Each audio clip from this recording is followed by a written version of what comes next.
Hello, ladies and gentlemen, boys and girls. My name is Captain Frank Hawks, and today, if you've read the title, we are going to be talking about the news surrounding H1Z1.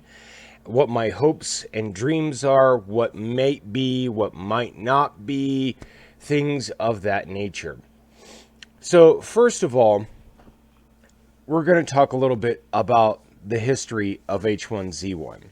So I believe it was Sony Online Entertainment which originally came up with the concept, and they had a really great dev group, and they were very specific about, we're going to have this conversation with players because there is this demand for this thing. And basically what the thing, the demand for specific games falls under several categories. There is a demand for a space sim in which you actually physically get into and get out of and can explore your spaceship, very much like Star Citizen, even though Star Citizen kind of sucks. There is a demand for what I would refer to as chibi games, social games oriented around things like fishing and hunting and stuff like that, and making stuff, but generally in a cartoony fashion. And there is a demand for a massively multiplayer open world zombie survival crafting game. Okay? Sony Online Entertainment recognized the need, but didn't really know what all entailed. And so instead of just making an assumption and crafting a game like some of the games that end up getting created these days, what Sony Online Entertainment decided to do is they decided to pull together a team who would have this constant dialogue between the devs and the players and create something everybody was interested in. In the end, what came out of that was a game called H1Z1. And H1Z1 is the actual name of the virus responsible for creating zombies. So,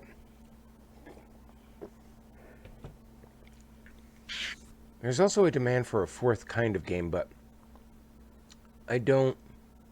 And we're talking as far as massively multiplayer is concerned. But I don't... Yeah, I should have written that down. I should have written it down. But anyways, let's press on.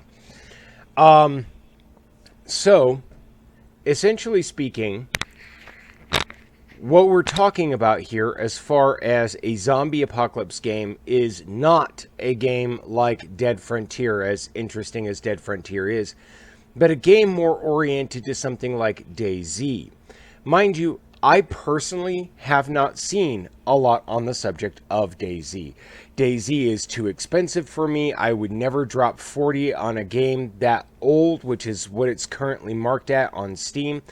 And I don't think that DayZ will present the sort of things that I kind of want from a game like this. And well, honestly, I would have to do research to see whether or not it would. If it does, I would have to save up for it, and I'm just not willing to do that. Sorry, I'm not. There are games like The Infected and Night of the Dead that are currently in development, which present what it is that we're after, save for the massively multiplayer aspect. Instead, they're choosing to work with NPCs and things of that nature. The Walking Dead is another huge disappointment on this particular front because, again, instead of creating a world in which a large number of players can participate in, they've created essentially a single player to very confined co-op kind of gameplay. And that's not what we're after. That's not what we as a zombie apocalypse community are after. And so H1Z1 is it. It's it. It's the only thing out there like it that's really like it. Other than maybe DayZ, but then again, I don't know what DayZ is capable of. Specifically, the demand is to participate in a zombie apocalypse world in which we can build our survival. You know, it's all part of what I call the Romero Test. And we'll go over that here in a little bit. Anyways, so what ended up happening is, as sometimes happens with Sony-oriented games, popularity kind of went askew. There was a hacker problem and a few other problems, and mostly due to social and trolls. And again, we'll go over that in just a minute. And so what ended up happening is Sony sold H1Z1 to Daybreak. And Daybreak, God bless them, ended up reducing the game to a single aspect in the long run. They ran Just Survive for a little while, which was the original primary game. Not a battle royale situation. The original primary game was this open world, was this massively multiplayer open world zombie survival craft game. And it was awesome. There were a lot of people there, but there was a battle royale aspect if you wanted to go and do that instead. That's fine. But what ended up happening is Daybreak, God bless them, reduced it to just the battle royale, which peeved us people who love H1Z1 in its original format. The zombie survival game being of the utmost importance, with the battle royale being something on the side that you could go and do, like when you're bored building shit. Not that I ever got bored with H1Z1. I played that for days. I wonder if I still have some of the H1Z1 videos up on my channel. I'm going to have to go look at that. We'll look at that in a little while. But essentially speaking, what made that game great is that you could go and do anything, go and build anything, and generally build your survival. It was, by the very definition, a massively multiplayer, open-world zombie survival craft game. And we loved it. And it died. It died hard, mostly because of hackers and, spawning huge hordes of zombies that would end up breaking servers, and it ended up because people were more interested in games like DayZ. They were interested in crafting your survival as much as the rest of us. So eventually H1Z1 became Z1 Battle Royale, which sounds boring as hell. But nevertheless, there we are. But Daybreak, as a business, has just been bought out. Now, mind you, I currently don't know the name of the corporation that bought them out, but they've been bought out. And these people who bought this company out are very concerned about the games that we love. Games like EverQuest and Lord of the Rings Online and things of that nature, but are also very concerned about H1Z1. And right now they're in a phase of analysis. They're currently looking at H1Z1 as a whole to see what can be done. Because they have heard from the fans. They have listened to the fans, and they're saying, okay, let's see what we can do about this. We don't know quite what's going on with that just yet. We're talking, I think it was just last year, 2020. I would have to look it up when this company bought it out. And understand me, no, it was this year. It was 2021. Okay, so this is relatively new news. So there is a chance, an opportunity for us to get back to H1Z1, the survival game. That, my friends, is exciting. That is exciting. That is good news. Matter of factly speaking, earlier today, I spent a considerable amount of time basically trying to find a way to create a solo server. I kind of failed. And go in there and just spend some time talking about it, because there are things in H1Z1 you can't get anywhere else, not without it being a solo game, which I don't think most people understand. We don't want a solo game. Why? Because NPCs do not play the way players play. That's why. Players make specific choices. Now, to the Romero test. Why is a game like this important to the Romero test? So, if you're like me and you love all of George A. Romero's zombie flicks, or Living Dead flicks, Night of the Living Dead, Dawn of the Living Dead, Day of the Living Dead, I think there was Land of the Living Dead, or just Land of the Dead. And then there was Survival of the Dead. I don't know. After Land of the Dead, I've kind of lost contact with that, because that was the last great George A. Romero movie, and everything else subsequent, I don't know what's George A. Romero and people just remembering him and loving him, because he was a great man. Not that he would say so. Anyways, so how would we fix H1Z1 if it were to come back? It would have to be more secure. But I know, I'm segueing. The Romero test. In a nutshell, the Romero test is this. In every George A. Romero movie, generally bad and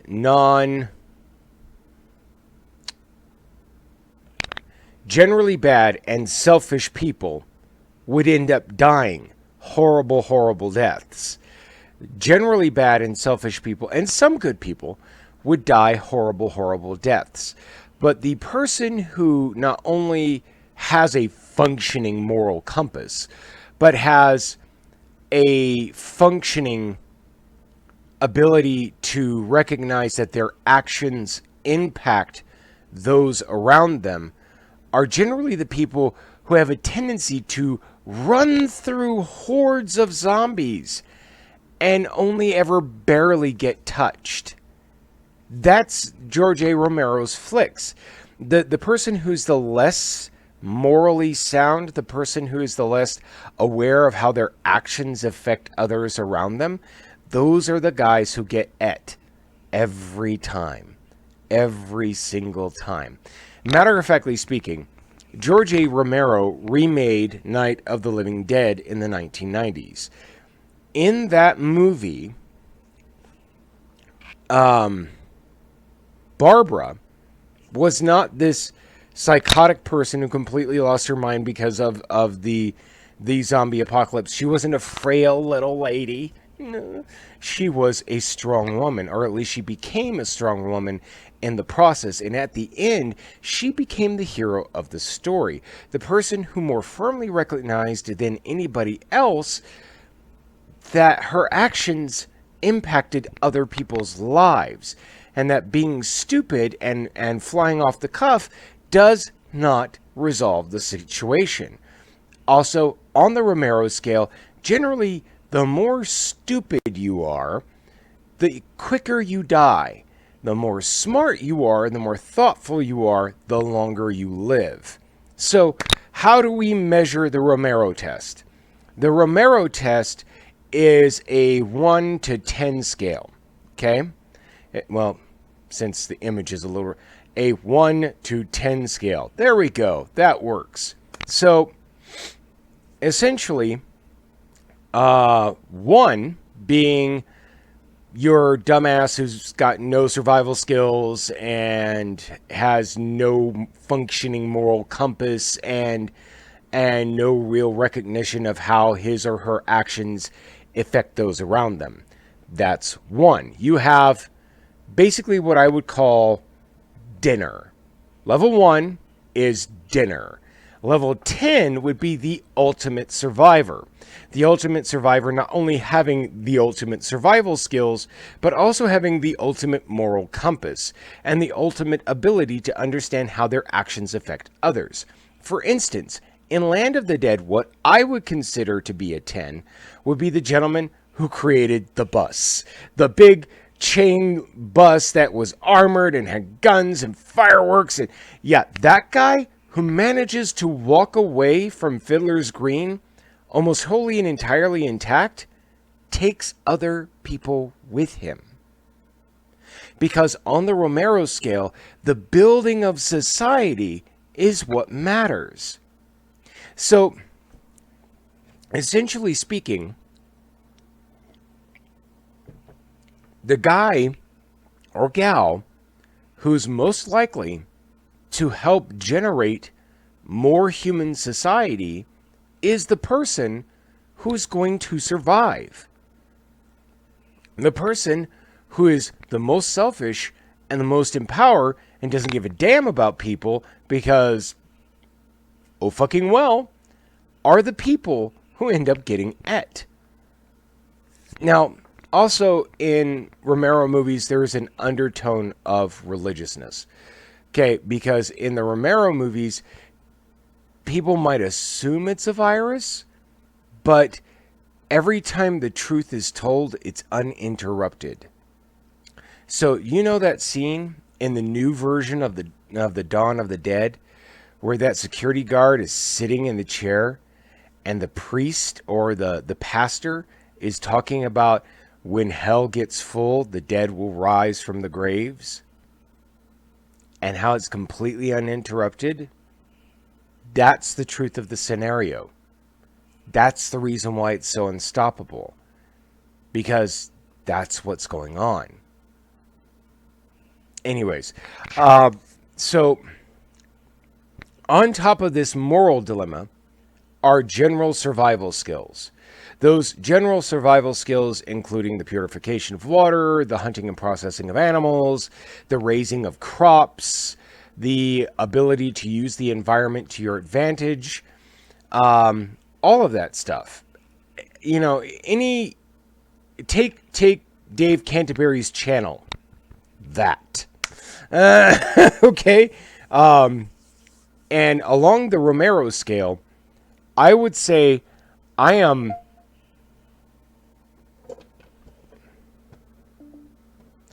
would say that I am about a 5, maybe a 6, you know, because I want to be on my own. I don't really want to help other people. I just kind of want to hide and survive the best that I can. My long-term goal has always been in HVZ to manage to find a spot where I could create a depot. And just sort of somewhere in the middle of the map. And what I mean by that is a trading post, maybe a bar and grill type scenario, maybe a hotel inside of secure walls, by which people can come. It's neutral territory. Violence is not necessarily not allowed. It's just violence is for beyond the walls, is all it is. This is neutral turf. Everybody can come here, barter and trade, and generally talk peaceably. And that's something I always wanted to create in H1Z1. It's just, every time I started that process, pretty much got my ass ate. So yeah, I just want my little cabin off the side of the road, somewhere near water, where I can regularly gather supplies, weapons and tools and stuff, and be left alone. That's generally what I do, which is the reason why I would say that I maybe a 5, maybe a 6. Honestly, probably more like a 4, because I get gibbed very easily. Anyways, I've rambled on long enough, guys. For those of you who are responsible for the potential bringing back of H1Z1 in its proper format, please, please, please, please know that we desperately need this game because there's not exactly anything like it in our little reality. Thank you, thank you, thank you. Have a lovely day. Anyways, guys, have fun, be safe, take care of each other. This is Captain Frank Hawks, and I'm signing out.